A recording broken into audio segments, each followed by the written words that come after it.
Қызылорда қаласындағы Байзақ Ермекбаев атындағы 271-ші мектептің бір сынып оқушысы Нұрлан Ұлан Ыбырай Алтынсарин әділдік көрмеген үшін төреге айтылған сөз. Тақсыр дегізіп тамсандырдың, сөйтіп жүріп аяққа қан салғыздың. Жан жүрмейтін ісімне жан алғыздың, ақырында малымнан құр қалғыздың.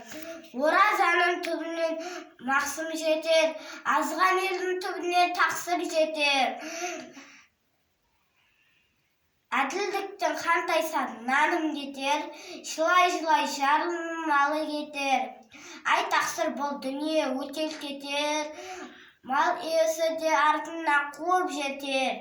Жарылар да бір табар әділ қазы, таразалы күн болса арыз етер.